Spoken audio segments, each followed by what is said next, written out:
दोस्तों आज की कहानी है एक फूड डिलीवरी बॉय की। ये कहानी मेरे एक सब्सक्राइबर ने मुझे भेजी है।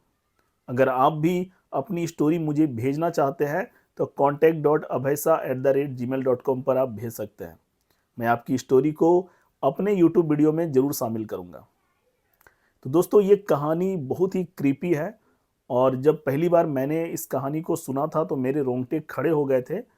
और इस कहानी को जब आप सुनते जाएँगे तो आप इस कहानी के साथ बिल्कुल घुस जाएँगे। आप इस कहानी के साथ बिल्कुल आप एंगेज हो जाएँगे, क्योंकि इतनी इंटरेस्टिंग कहानी है ये। तो दोस्तों ये कहानी एक फूड डिलीवरी बॉय की है। उसका काम है कस्टमर्स को फूड डिलीवर करना। रेस्टोरेंट में जाना, फूड को कलेक्ट करना और कस्टमर तक डिलीवर कर देना। दोस्तों इस लड़के ने नया-नया काम पकड़ा हुआ है। इस लड़के का नाम सुरेश है और ये फूड डिलीवरी का काम करता है। मीन्स जब भी इसके पास ऑर्डर आता है, ये रेस्टोरेंट जाता है, वहाँ से फूड को कलेक्ट करता है और उसके बाद कस्टमर को डिलीवर कर देता है। रोज़ का इसका यही काम है। लड़का बहुत ईमानदार है और बहुत ही ईमानदारी से काम करता है। सुबह में मॉर्निंग में वो निकलता है ड्यूटी पर और जिस भी रेस्टोरेंट से ऑर्डर रहता है उस रेस्टोरेंट में जाता है, वहाँ से फूड को कलेक्ट करता है और कस्टमर को डिलीवर करता है। और जो भी डिलीवरी का जो चार्ज होता है, जो पैसे इसके बनते हैं, वो एक एप्लीकेशन के माध्यम से इसको मिल जाते हैं। तो सुरेश का डेली रूटीन था कि सुबह मॉर्निंग में 8 बजे जो है वो ड्यूटी पर आ जाता था और रात 11 बजे तक वो ड्यूटी करता था। क्योंकि रात 11 बजे तक फूड्स के ऑर्डर आते रहते थे, इसलिए वो रात 11 बजे तक ड्यूटी करता था और उसके बाद सारा काम अपना फिनिश करके लगभग 12 बजे तक घर पहुंच जाता था।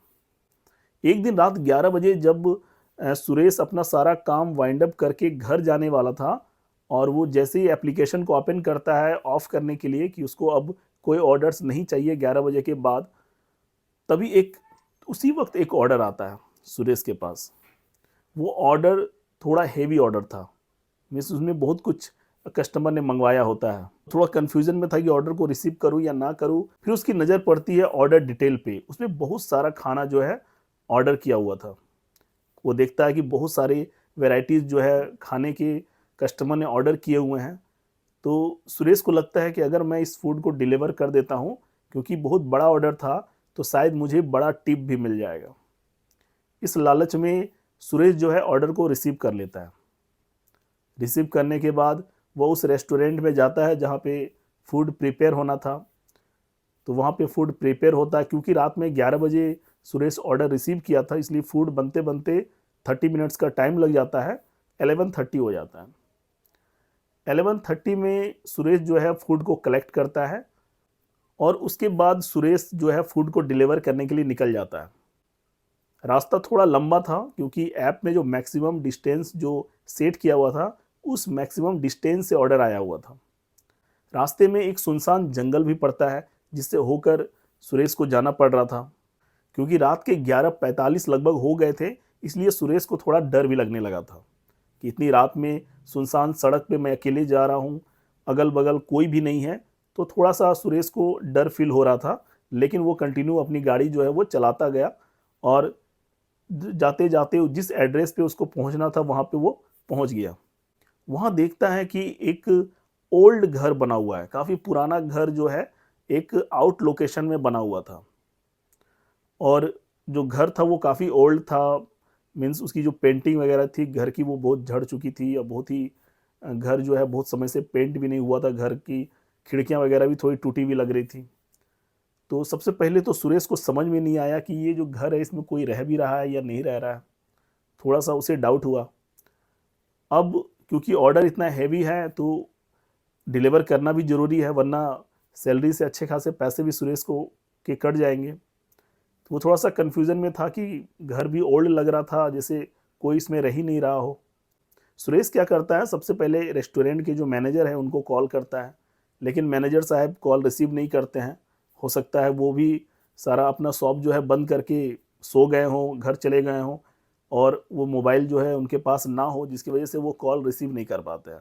बार बार सुरेश कॉल करता है, 10 टाइम्स कॉल करता है, लेकिन मैनेजर जो है कॉल रिसीव नहीं करते हैं। क्योंकि मैनेजर को कॉल नहीं लग पाता है, जिससे सुरेश जो है वो मैनेजर को एक्सप्लेन नहीं कर पाता है कि कैसी सिचुएशन में वो फंसा हुआ था। क्योंकि बिल्कुल ओल्ड घर था जहाँ पे लग ही नहीं रहा था कि कोई भी उस घर के अंदर रहता है और सुरेश को डर भी काफ़ी लग रहा था।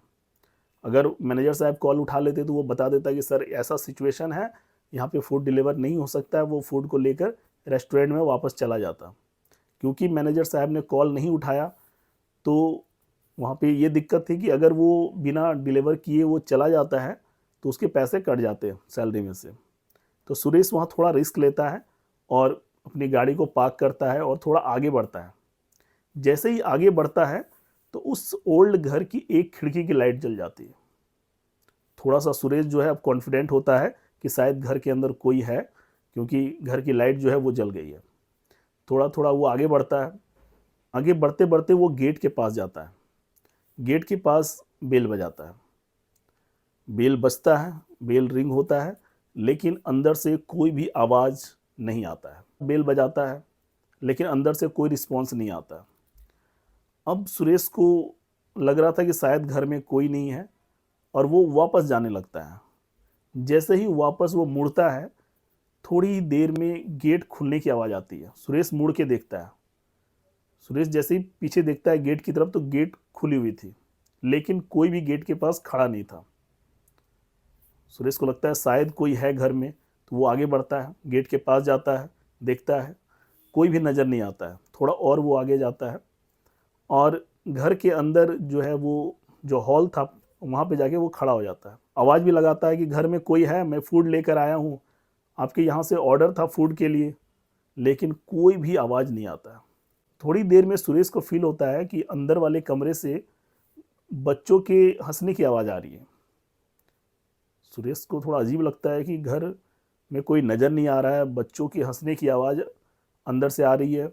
सुरेश आगे बढ़ता है उस रूम की तरफ और देखता है, जैसे ही उस रूम के पास पहुंचता है, देखता है बेड पे दो बच्चे बैठे हुए हैं और सुरेश को देख रहे हैं।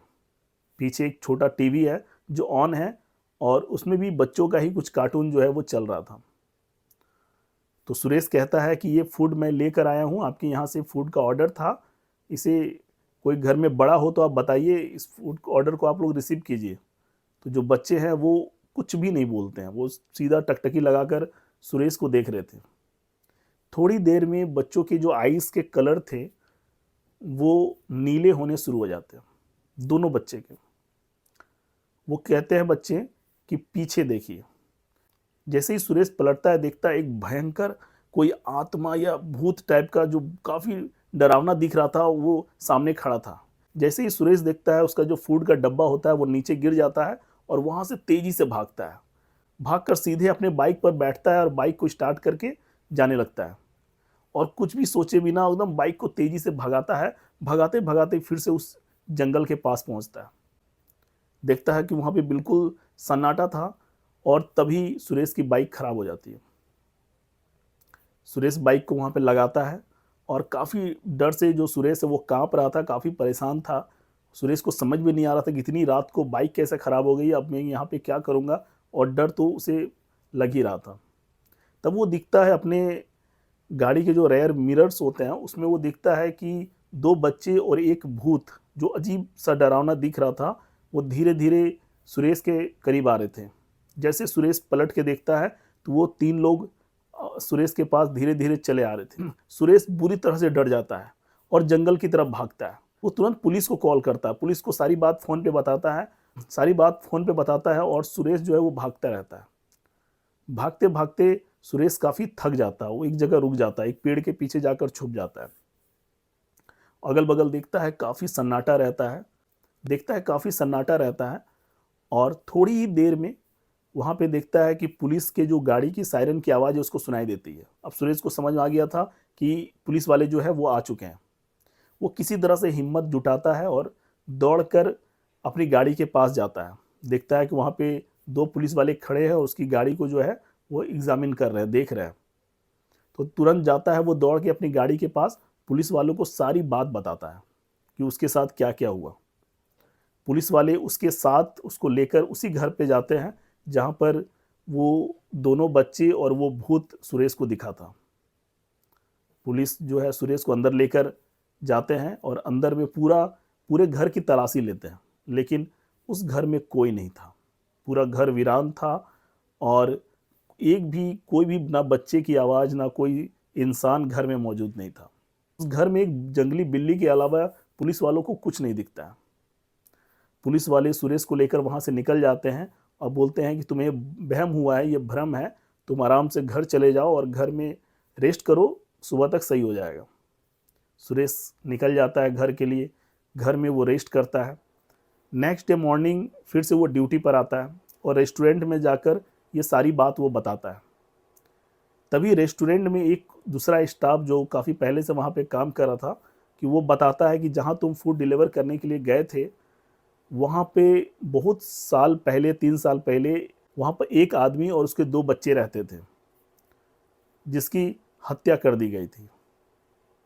ये सुनते ही सुरेश को समझ में आ जाता है कि वो जो तीनों रात में उसको दिखे थे, वो वही आदमी और वही 2 बच्चे थे जो उस घर में 3 साल पहले रहते थे। आज भी उनकी जो आत्मा है उस घर में भटक रही है। उसके बाद सुरेश डिसाइड करता है कि वो डिलीवरी का जो काम है वो छोड़ देगा और वो डिलीवरी का जो काम है वो छोड़ देता है और फिर कोई दूसरा काम वो पकड़ लेता है। क्योंकि ये जो घटना थी वो सुरेश के दिमाग से हट नहीं रही थी। जहाँ भी जाता उसको ये जो घटना थी भूतों वाली हमेशा दिमाग में जो है उसके चलते रहती थी। तो जैसे उसने काम को छोड़ा तो धीरे-धीरे जो चीज़ें हैं उसको भुलाने में उसको आसानी होती है। तो दोस्तों ये कहानी आपको कैसी लगी? आप एक कमेंट के माध्यम से ज़रूर बताएँ। Thank you.